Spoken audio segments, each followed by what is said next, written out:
all sounds like bollocks to me, and there ain't no point you following me, cause I ain't like you and you ain't like me. Don't try following me.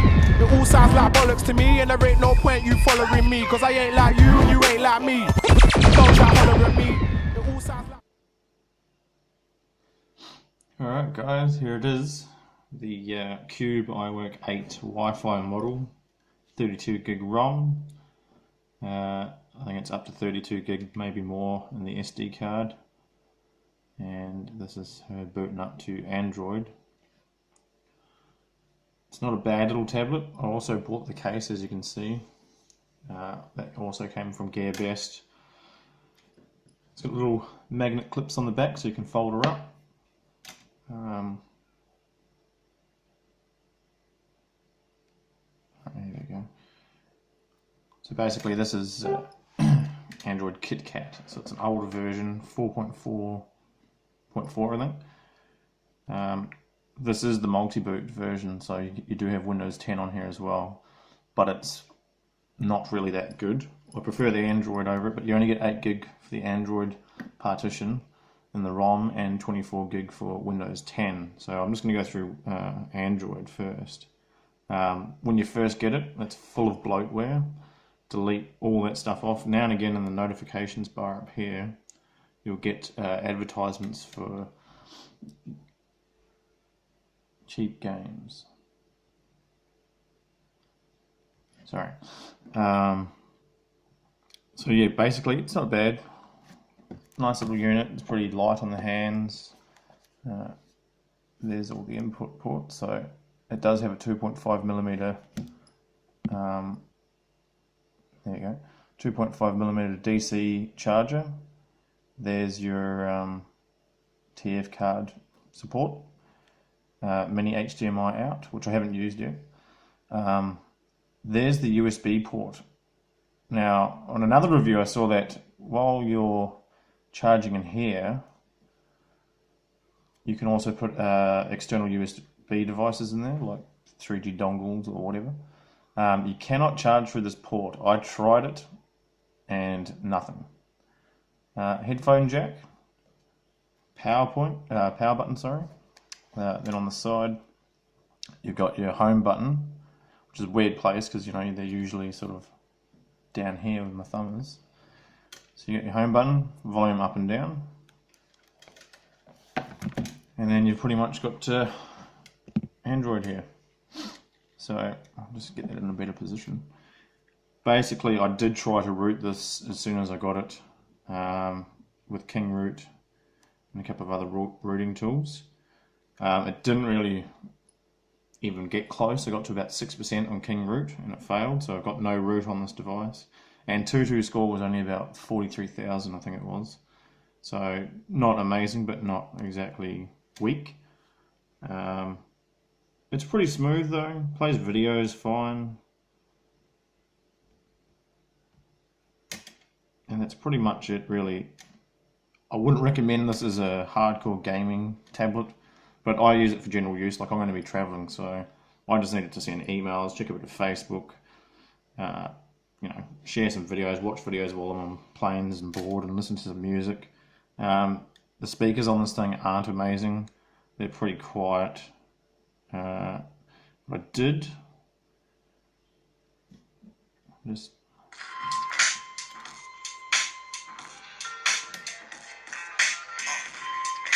now, so you can hear that's distorting a little bit. So you're going to get to about halfway down the volume before it stops distorting, which is a bit rough.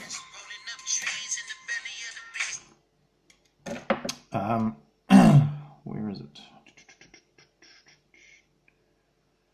I also installed this equalizer app here because basically the presets sound for this tablet is really bad. And oh yeah, look, you get lots of spam adware crap that comes with it. So I changed it, so that's my settings there. Because yeah, basically the sound is pretty bad. So it does improve the sound on the headphones as well. You'll also find when you've got headphones in, you can't turn up the volume while you're playing music. you actually have to close the app or exit the app, then turn it up, then do it. It's a little bit, it's some safety feature they have in Android. It's a little bit annoying, but you know, sort of get over it. The cameras in this thing, you'll actually be able to see, that's how I'm recording this with my Lenovo.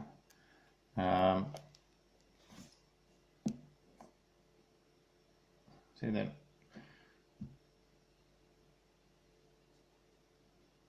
It's only 2 megapixel, front and back. Not amazing, but it's good enough to Skype. If you've got good sort of lighting around you, it's all right.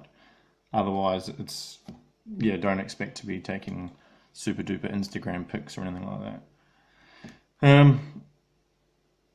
It does have a limited range of apps I have found through the Play Store that say, you know, this app's not supported for your device, but if you go to like the APK downloading websites, you can download them and they work. They do stuff up sometimes, like Airbnb, for example. Sometimes that works, sometimes it doesn't. Yeah, a little bit annoying.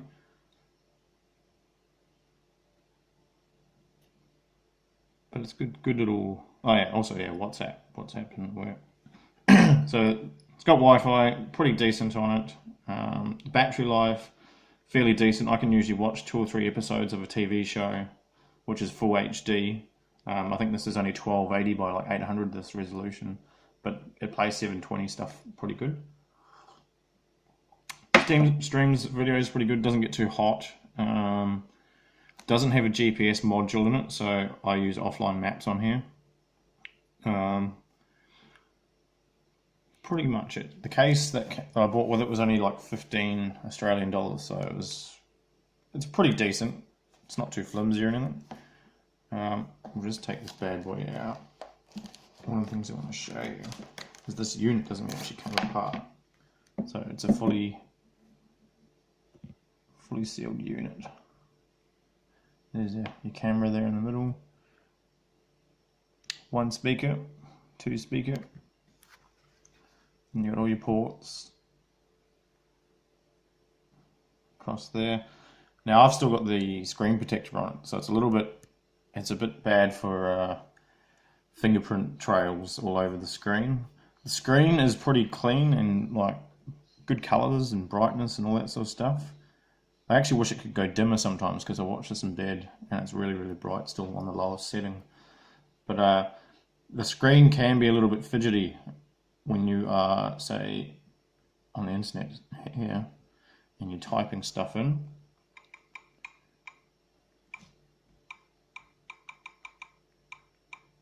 Sometimes, it's not going to do it now, obviously. Sometimes you go to write the word that, for example, and it'll add a few extra T's onto it, which is quite annoying. Even with the autocorrect thing on it, it changes it to another word, so that's even more annoying. So that's basically my review. I would give this thing probably out of 10. Like, build quality, it feels pretty plasticky. So maybe like a 5 or a 6 for that. But like design wise, it's pretty nice. Maybe a 5. It does, like you could probably, it's pretty flexible. I don't know if you can.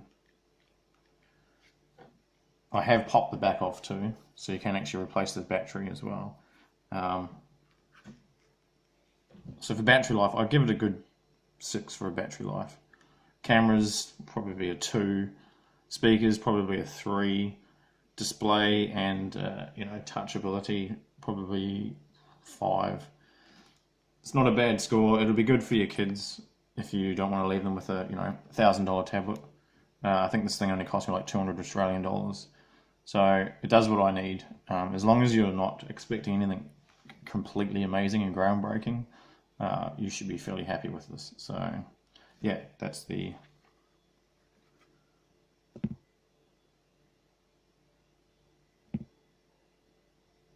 stupid thing. That's the iWork 8. Intel quad core, I think it's 1.7 gigahertz. So yeah, enjoy.